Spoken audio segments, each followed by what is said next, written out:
ಅಮ್ಮ ಇವತ್ತು ಡಿನ್ನರ್ಗೆ ಈಸಿಯಾಗಿರೋ ರೆಸಿಪಿ ಹೇಳ್ಕೊಡು. ರವೆ ದೋಸೆ ಮಾಡೋಣವಾ? ಫಸ್ಟ್ ಇಂಗ್ರೀಡಿಯೆಂಟ್ಸ್ ಹೇಳು ಏನೇನಂತ. ಫಸ್ಟು ರವೆನ ನೆನೆಸ್ಕೊಳ್ಳೋಣ. ಓಕೆ. 1 ಕಪ್ ರವೆ ತಗೊಂಡಿದ್ದೀನಿ. ಅದಕ್ಕೆ ನೀರು ಎಷ್ಟು ಬೇಕೋ ಅಷ್ಟು ಹಾಕ್ಕೋಬೇಕು. ದೋಸೆ ಹಿಟ್ಟು ಥರ ಕಲಿಸ್ಕೋಬೇಕು. ನೆನಿಲಿ ಒಂದು ಹತ್ರ.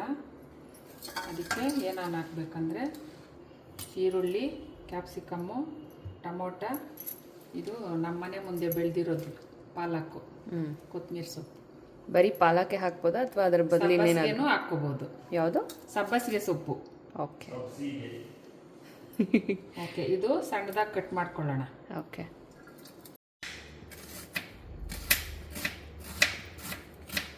ಮೂನ್ ಶೇಪಾ?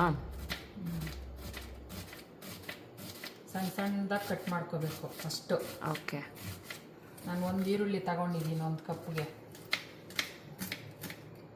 ಎಷ್ಟು ಜನಕ್ಕಾಗತ್ತೆ ಇದು? 4 ಜನ ತಿನ್ಬೋದು. ನೆಕ್ಸ್ಟು ಕ್ಯಾಪ್ಸಿಕಮ್ ಕಟ್ ಮಾಡ್ಕೋಬೇಕು. ಸೇಮ್ ಈರುಳ್ಳಿ ಯಾವ ಥರ ಕಟ್ ಮಾಡಿದ್ದೀವೋ ಅದೇ ಥರ ಕಟ್ ಮಾಡಬೇಕು.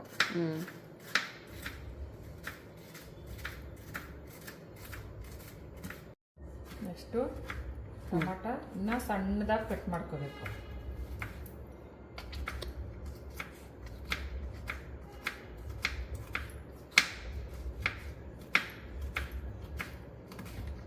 ಪಾಲಕ್ ಅದು ಸಣ್ಣ ಕಟ್ ಮಾಡ್ಕೊಂಡ್ಬೇಕಾ? ಸೇಮ್ ಅದೇ ಥರ. ಓಕೆ. ಮನೆ ಹತ್ರ ಬೆಳೆದಿರೋದು ಇದು. ಒಂಚೂರು ಏನು ಗೊಬ್ಬರ ಬೇರೆ ಹಾಕಿಲ್ಲ. ಆರ್ಗ್ಯಾನಿಕ್ ಪಾಲಕ್. ಆರ್ಗ್ಯಾನಿಕ್.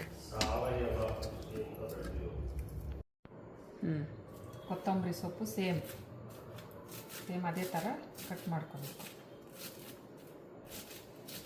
ಇದಕ್ಕೆ ಒಂಚೂರು ಉಪ್ಪು ಹಾಕ್ಕೋಬೇಕು. ಎಷ್ಟು ಬೇಕೋ ಅಷ್ಟು. ಇದು ಸ್ವಲ್ಪ ನೆನೆಸಿದಾದ್ಮೇಲೆ ಸ್ವಲ್ಪ ಗಟ್ಟಿ ಆಗುತ್ತೆ. ಇನ್ನು ಸ್ವಲ್ಪ ನೀರು ಆ್ಯಡ್ ಮಾಡ್ಕೋಬೇಕು.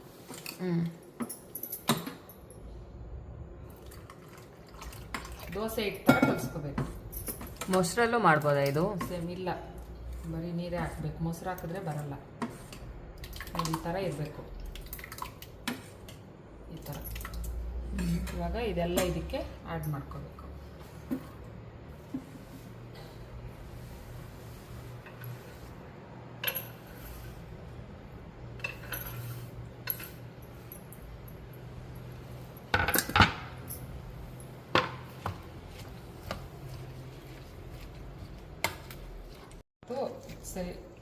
ಸರಿಯಾಗಿ ಬಂದಿಲ್ಲ ಅಂದರೆ ಕೈಯಲ್ಲೇ ಇಸ್ಕೋಬೋದು ನೀಟಾಗಿ. ನಮ್ಮ ದೋಸೆ ಹಿಟ್ಟು ಥರ ನುಣ್ಣಗಾಗುತ್ತೆ. ಕೈಯಲ್ಲಿ ಮಾಡಿಲ್ಲ ಅಂದರೆ ಸ್ವಲ್ಪ ರವೆ ಥರನೇ ಇರುತ್ತೆ ಅದು. ಆ ರವೆ ನೆನೆಸಿರೋದು ನಾವು ಮಿಕ್ಸಿಗೆ ಹಾಕ್ಕೊಂಡ್ಬಿಟ್ರೆ ಮಾಡಬಾರ್ದು. ಅದು ಉಪ್ಪಿಟ್ಟು ರವೆ ಬೇಕಾದರೆ ನೆನೆಸ್ಬಿಟ್ಟು ಮಿಕ್ಸಿಗೆ ಹಾಕ್ಕೋಬೋದು. ನಾವು ಚಿರೋಟಿ ರವೆಯಲ್ಲಿ ಮಾಡ್ತಾ ಇರೋದಕ್ಕೆ ಇದೇ ಸಾಕು, ಕರೆಕ್ಟಾಗಿ ಬರುತ್ತೆ. ಐರನ್ ತವ ಇಟ್ಟಿದ್ದೀನಿ, ಯಾಕಂದರೆ ಐರನ್ ತವನೇ ಯೂಸ್ ಮಾಡಬೇಕು ಇವಾಗ. ನಾನ್ ಸ್ಟಿಕ್ಕು ಅದೆಲ್ಲ ಯೂಸ್ ಮಾಡಿದ್ರೆ ಕ್ಯಾನ್ಸರು ಅದು ಇದು ಬರ್ತಾ ಇದೆ ಇವಾಗ. ಆದಷ್ಟು ನಾವು ಐರನ್ದೇ ಯೂಸ್ ಮಾಡಬೇಕು. ಓಕೆ.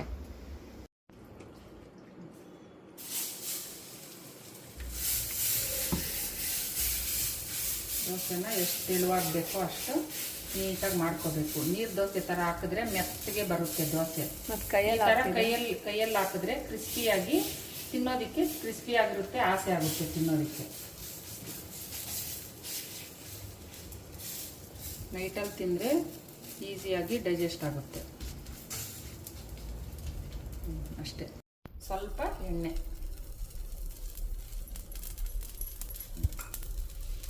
ಎಲ್ಲ ಹೋಗಬೇಕು. ಆಮೇಲೆ ಅದನ್ನು ತಿರುವಾಗಬೇಕು. ಹಿಂಗೆ ಈ ಥರ ಬರಬೇಕು.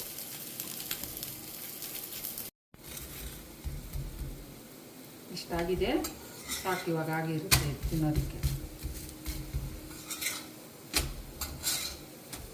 ಇವಾಗ ಪ್ಲೇಟ್ಗೆ ಹಾಕ್ಕೊಂಡು ರವೆ ದೋಸೆ ರೆಡಿಯಾಗಿದೆ. ಇದನ್ನು ಚಟ್ನಿ ಜೊತೆ ಇಲ್ಲ ಉಪ್ಪಿನಕಾಯಿ ಜೊತೆ ಎರಡರಲ್ಲೂ ಚೆನ್ನಾಗಿರುತ್ತೆ. ಇದು ರಾತ್ರಿ ಬೇಗ ಆಗೋ ಫುಡ್ ಇದು. ಅದರಿಂದ ನೀವು ಮನೇಲಿ ಮಾಡಿ ತಿಂದು ನೋಡಿ. ಚೆನ್ನಾಗಿದ್ದರೆ ಲೈಕ್ ಮಾಡಿ, ಸಬ್ಸ್ಕ್ರೈಬ್ ಮಾಡ್ಕೊಳ್ಳಿ.